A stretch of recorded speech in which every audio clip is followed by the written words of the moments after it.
Good morning.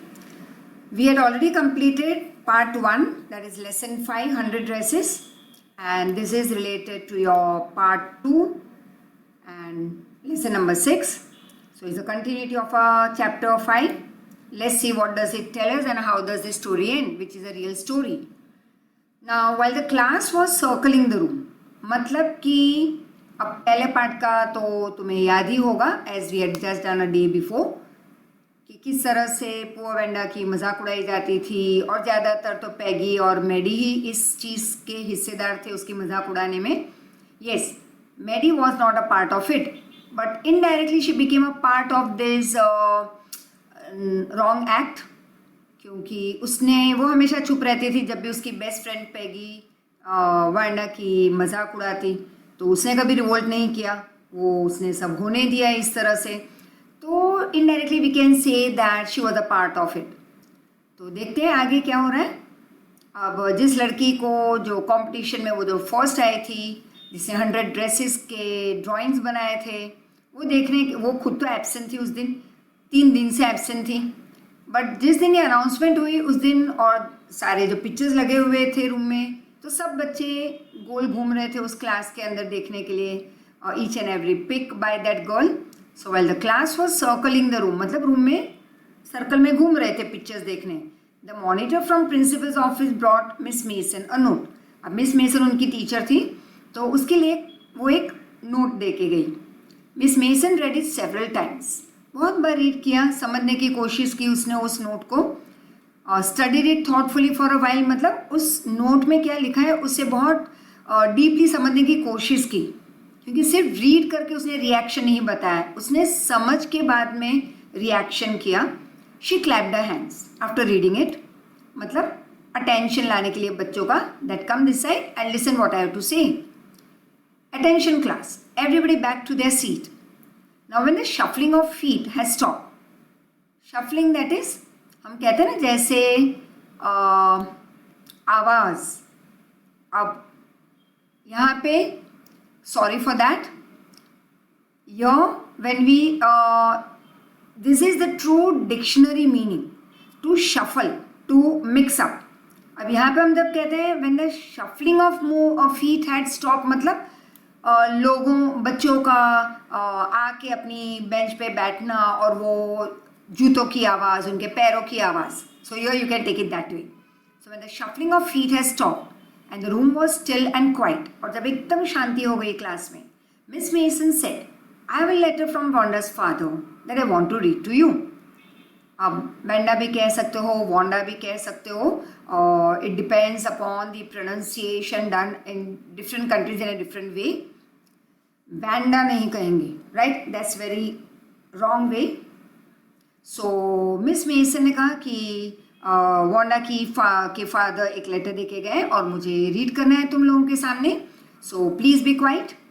Miss Mason stood there for a moment. There was silence in the room and this silence grew very tense and expectant, मतलब कि बहुत ही गहरी शांति हो गई थी. The teacher adjusted a glasses, right, this way, slowly and deliberately, मतलब जैसे जानबूझ के. her manner indicated, means showed that what was coming. कहीं ना कहीं सबको पता तो चल ही गया था कि क्या होने वाला है, right?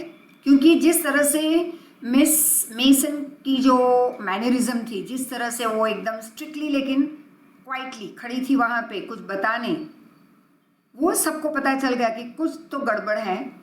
And they all became very quiet. This letter from Wanda's father was a matter of great importance. और ये वांडा के फादर का जो लेटर था वो बहुत इंपॉर्टेंट था. It was a matter of great concern. Everybody listen very carefully, that is closely, as Miss Mason read the short note, that is brief note. Dear teacher, my Wanda will not come to your school any more. Jack also. And now we move away to a big city. No more holler Polack, मतलब जैसे बच्चों की मजाक उड़ाना, तो अब किसी को अब मजाक उड़ाने की ज़रूरत नहीं पड़ेगी, किसी को नाम अलग अलग देने की ज़रूरत नहीं पड़ेगी हमारे बच्चों को. और Polack actually means a person from Poland, Polish descent. No more ask why your name is so funny. तो अब ये सब बंद हो जाएगा आपकी तरफ से भी, आपके बच्चों की तरफ से। Plenty of funny names in the big city. Very short note but it told everything. बहुत कुछ कह गया ये छोटी सी note of that father to the teacher. और ये टीचर ने फिर बच्चों को सुनाई वो नोट। तो उन्होंने इस लास्ट सेंटेंस में ये कहने की कोशिश की कि पूरे वर्ल्ड में, let us take just this city where we are staying, यहाँ पे इतने सारे फनी नेम्स हैं, लेकिन क्या आप लोगों को सिर्फ मेरी ही लड़की मिली एक फनी नाम वाली, और मेरी ही लड़की पॉलिश स्टेज से आई हुई एक लड़की मिली मजाक उड़ाने के लिए?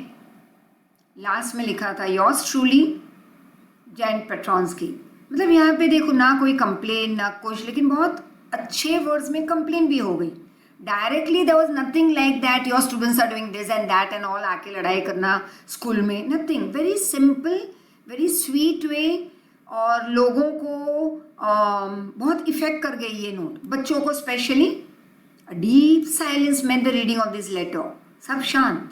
Miss Mason took off her glasses, blew on them, मतलब ग्लासेस निकाल के फिर उसको कपड़े से साफ करना या हैंकरचीफ से साफ करना। Blew on them, wipe them with a soft white handkerchief and then she put them on again. फिर से उसने अपने स्पेक्स पहन लिए and looked at the class. When she spoke her voice was very low. बहुत हल्के से धीरे से आवाज में वो बोल रही थी। She too was sad at the act of this children in the school. I am sure that none of the boys and girls in room 13 would purposely and deliberately hurt anyone's feelings because his or her name happened to be a long unfamiliar one. तो miss mason भी बहुत ही अच्छी थी और बात करने में बहुत अच्छे स्मार्टली वर्ड्स यूज़ करती थी। उसने बहुत प्यार से कहा कि मुझे तो नहीं लग रहा कि इस रूम नंबर 13 के स्टूडेंट्स जानबूझ के किसी को हर्ट करे, राइट, किसी के फीलिंग्स को हर्ट करे जस्ट बिकॉज कि उस स्टूडेंट का नाम लंबा और अनफेमिलियर है। ये तो कोई रीज़न नहीं हुआ मजाक उड़ाने का।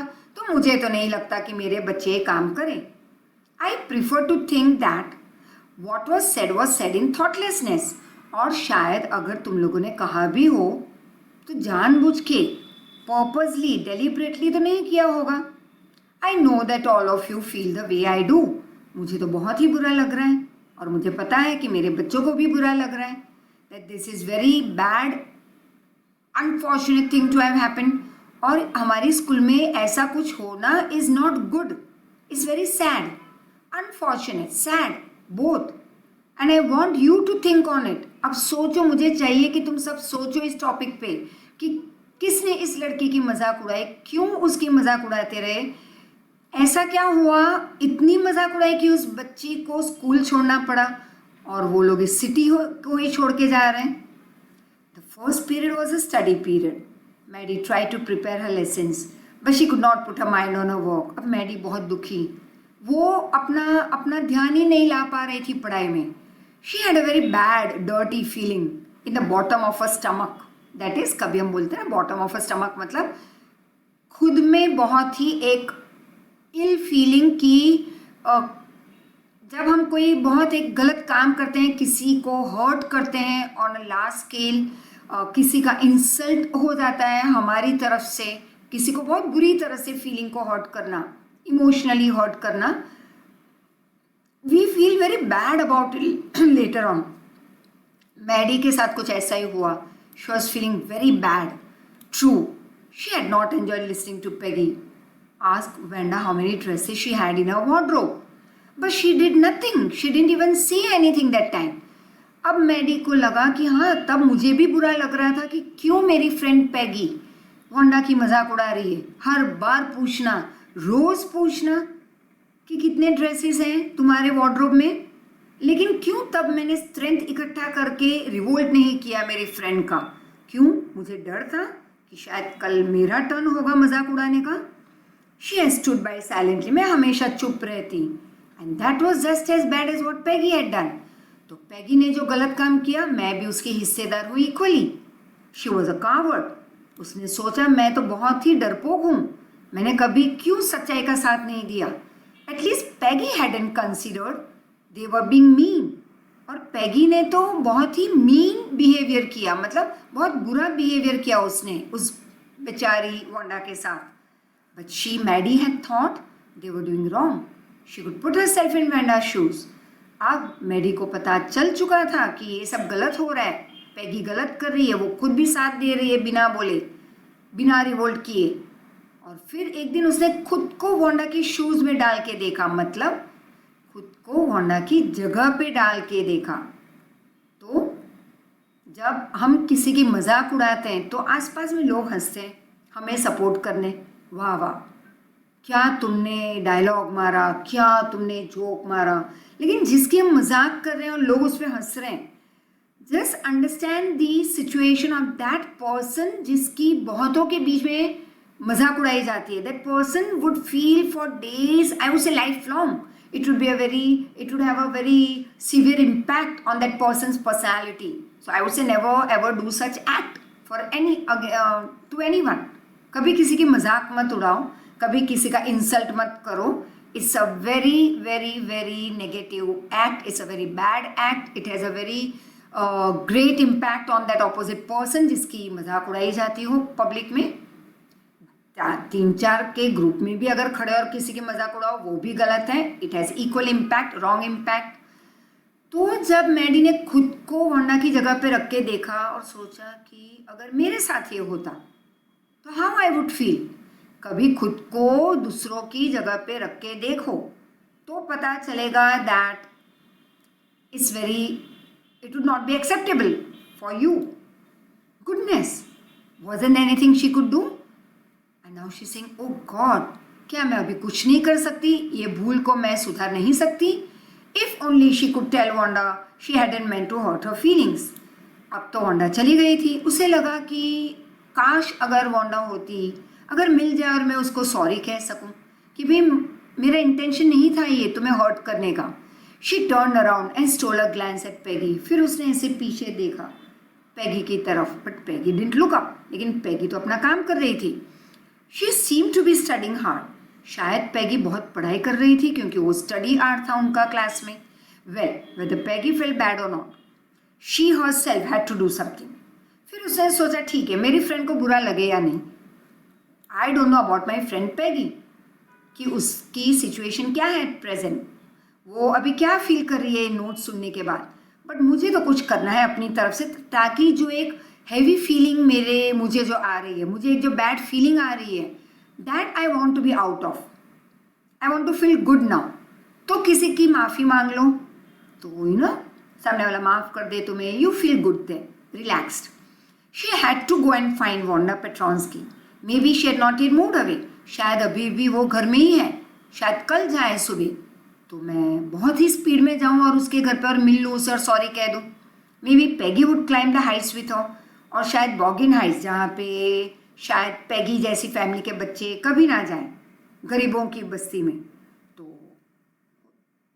मैडी ने सोचा कि शायद पैगी आ जाए मेरे साथ and they would tell Wanda she had won the contest, that they thought she was smart and 100 dresses were very beautiful.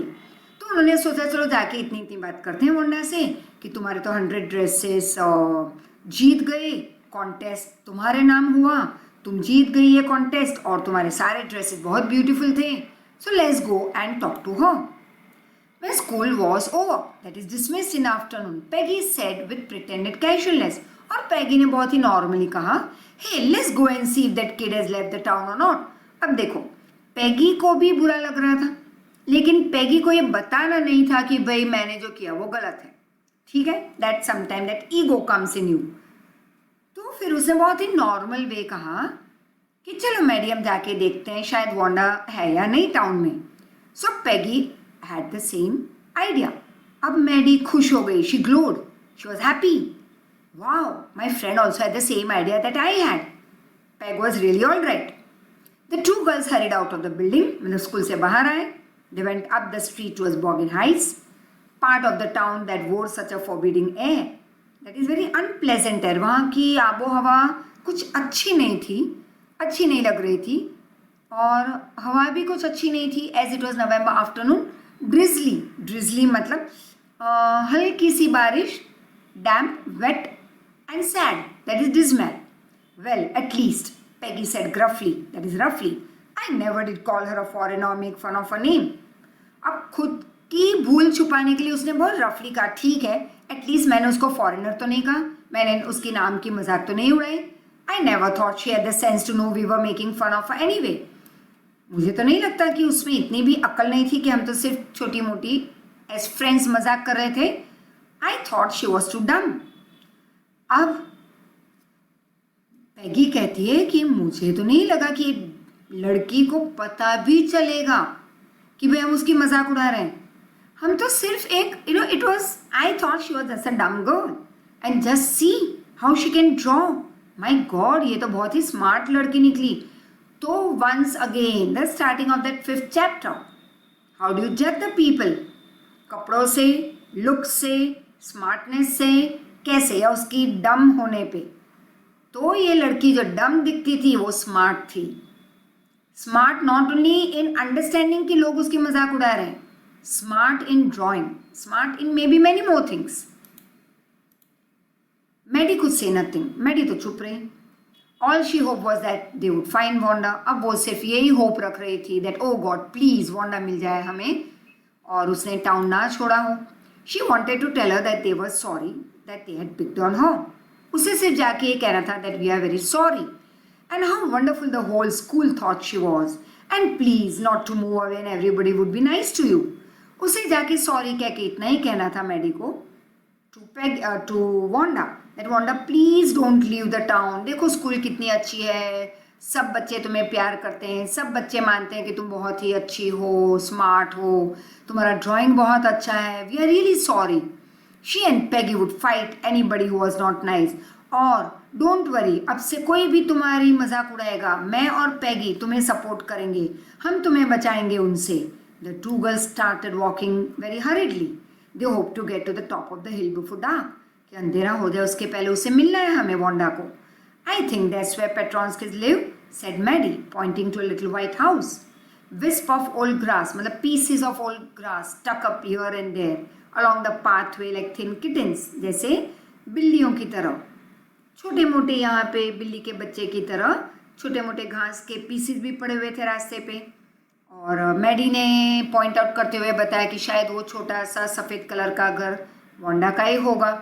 The house and sparse little yard. Sparse मतलब वेरी, एक्चुअली स्पार्स मतलब scanty, scarcity हम कहते हैं economics में. यहाँ पे sparse मतलब छोटा सा. The house and is very small yard look shabby but clean. Shabby मतलब चीज़ें यहाँ वहाँ पड़ी थी लेकिन था neat. It reminded Maddie of Wanda's one dress, her faded blue cotton dress, shabby but clean. मतलब कि क्रीज वाला ड्रेस पहनती थी वो, आयरनिंग नहीं होती थी लेकिन क्लीन ड्रेस होता था. वैसा ही उसके घर का ये यार्ड, राइट.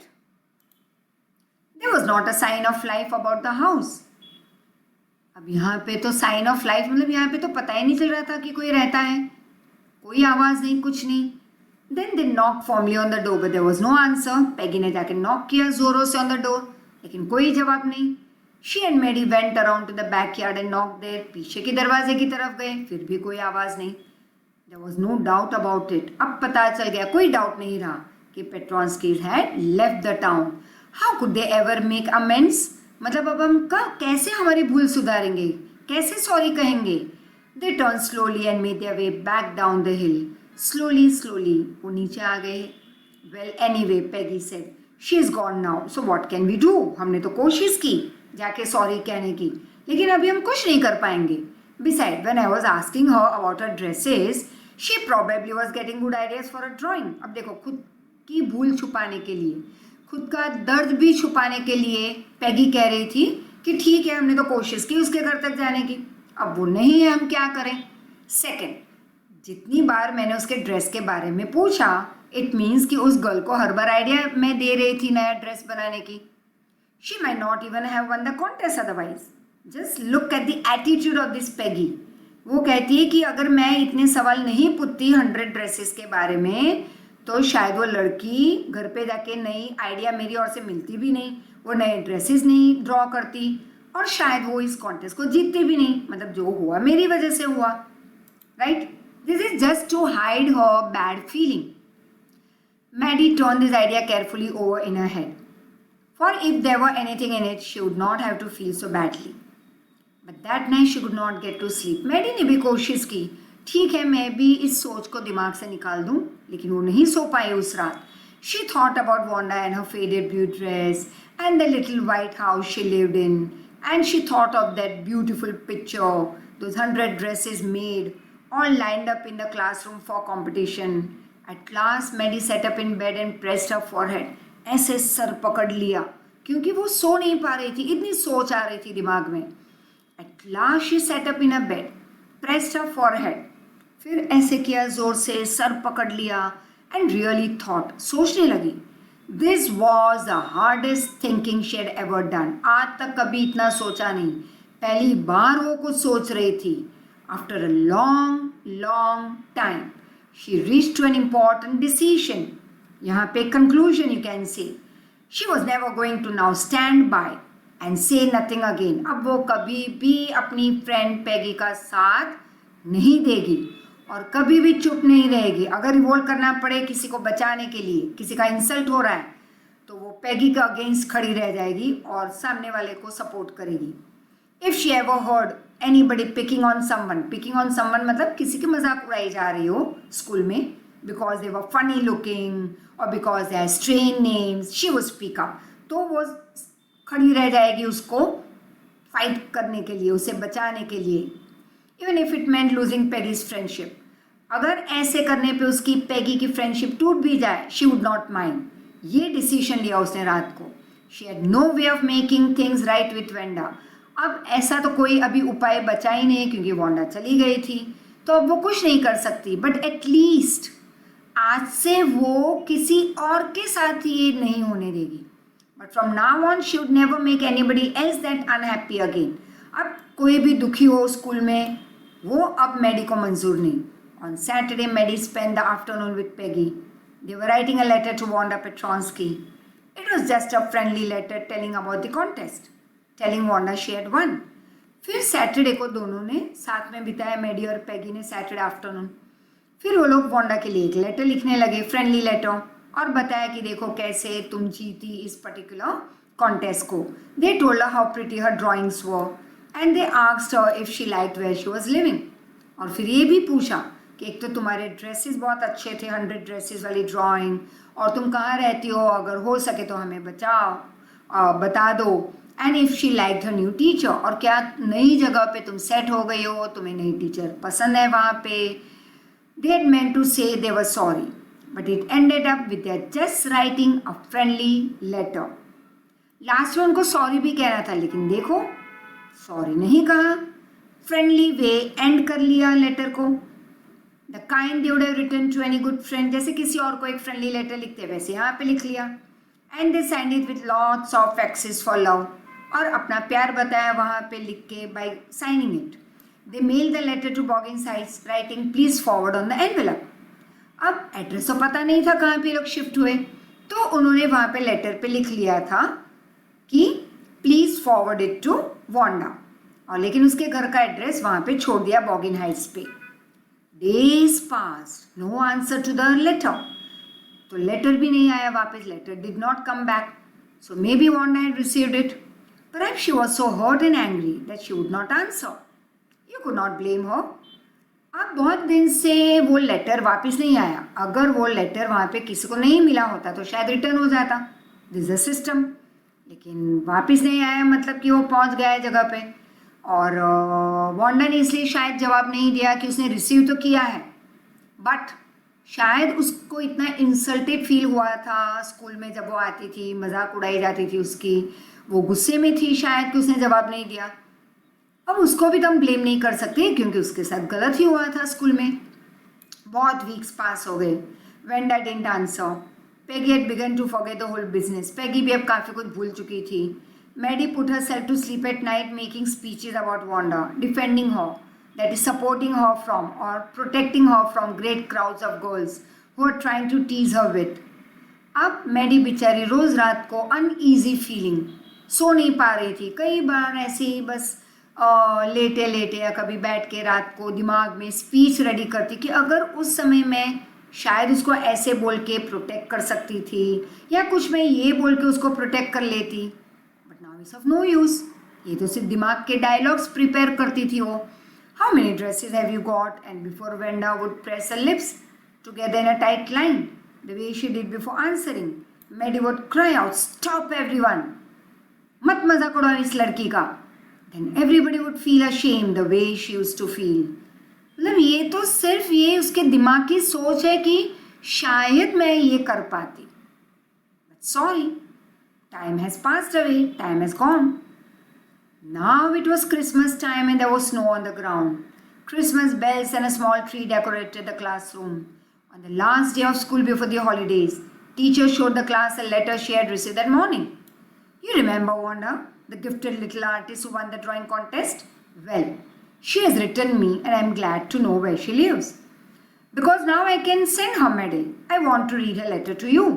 अब टीचर ने बहुत ही जो क्रिसमस वेकेशन के एक दिन पहले, जो last day we can say before Christmas vacation, Miss Mason उनकी टीचर ने आके क्लासरूम नंबर 13 में उनको बताया कि very happy we are to receive the reply from Wanda, और उसका एड्रेस भी मिल चुका है, हम उसका जो जीता हुआ मेडल था उसको अब हम भेज पाएंगे।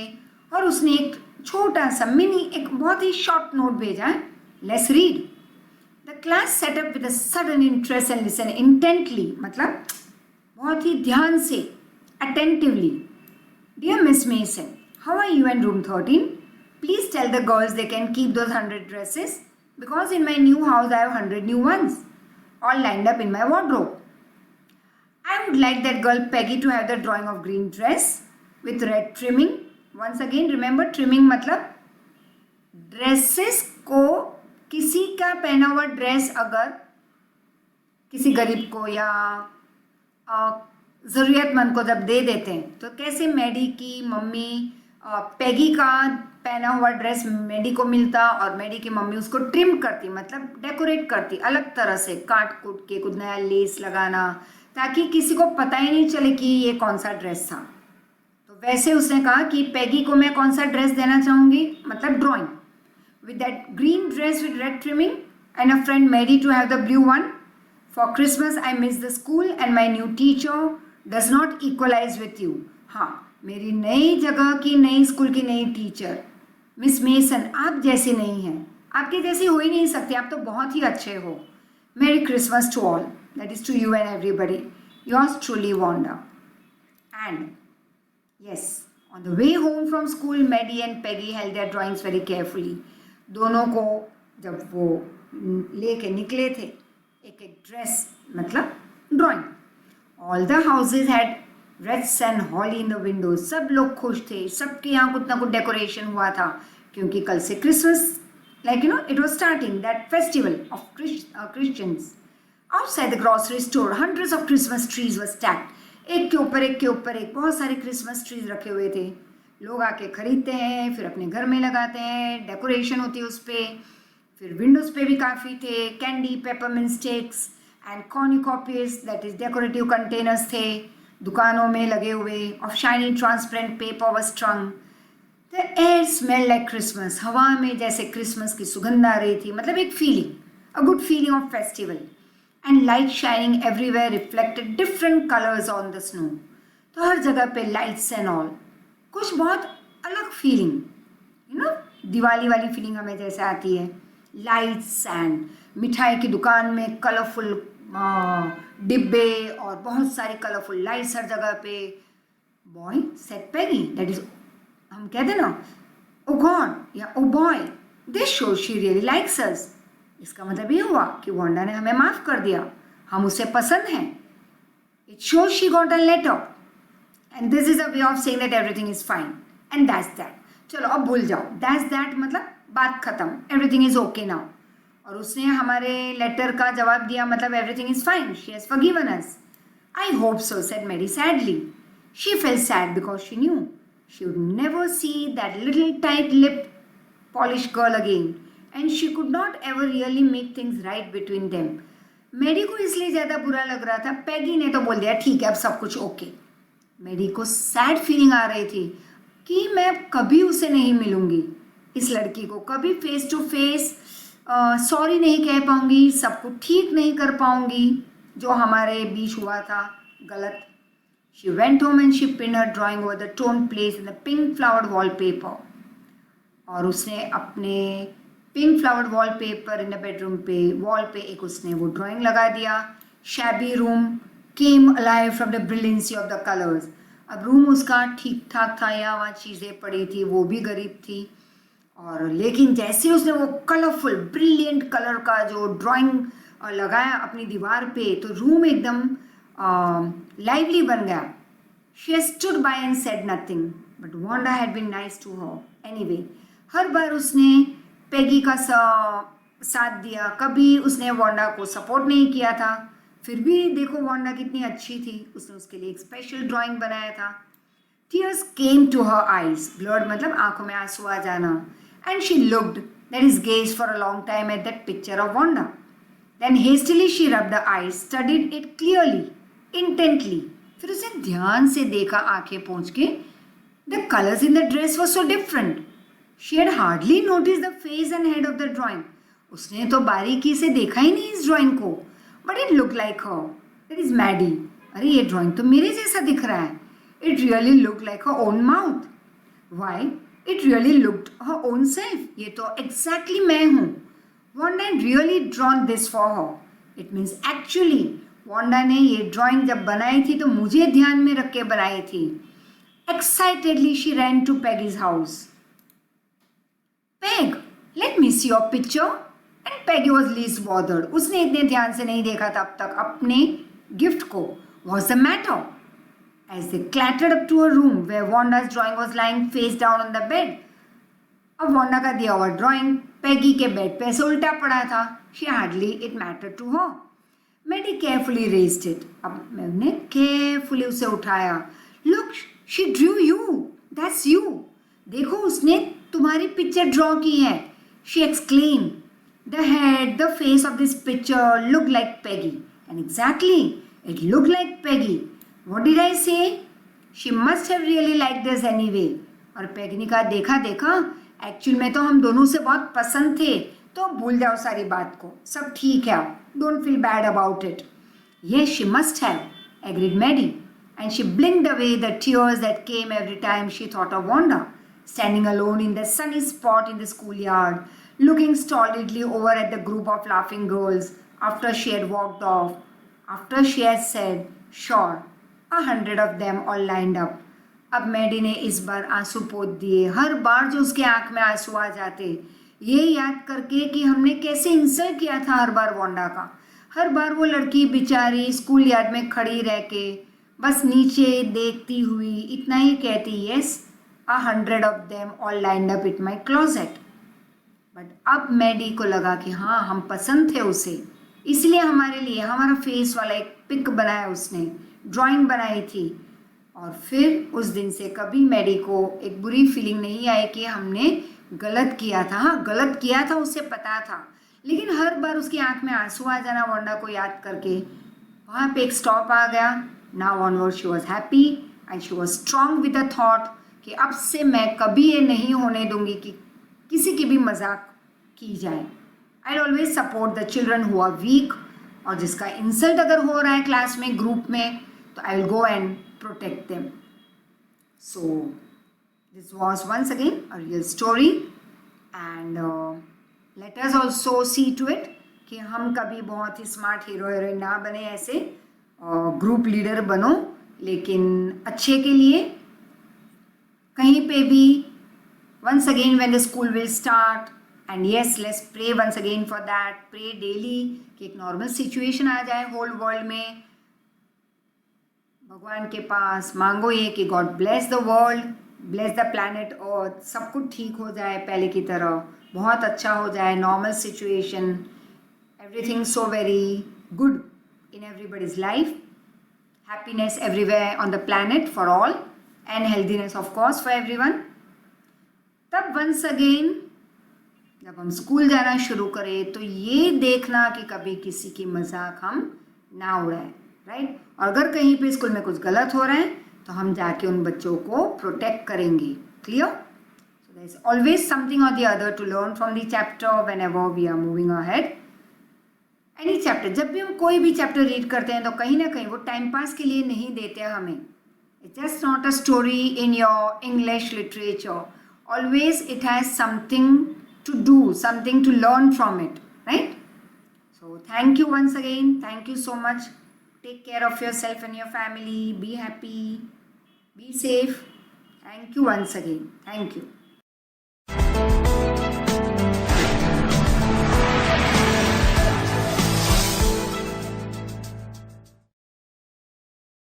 The story continues from the head of the drawing contest. It portrays the effect of the letter written by Wanda's father to Miss Mason. It concludes with a depiction of Wanda's kind and forgiving nature. The summary concludes the story of 100 Dresses by Elsaw Esther. A student brought Miss Mason a note. The class currently was admiring Wanda's sketches. She read the note several times before calling the class to attention. The letter, she informed them, was from Wanda's father. There was an air of anticipation as the class waited for Miss Mason to read the letter. She read it out slowly. In the letter, Wanda's father, Jane, writes saying that Wanda will not attend school anymore. They were moving to a big city. No one will shout, insult at them, or make fun of their names in the city.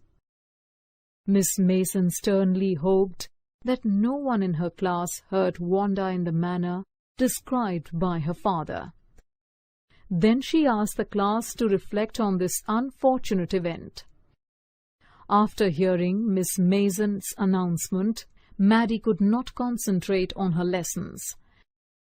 She thought about all the times she had remained silent when Peggy made fun of Wanda. This made her a coward.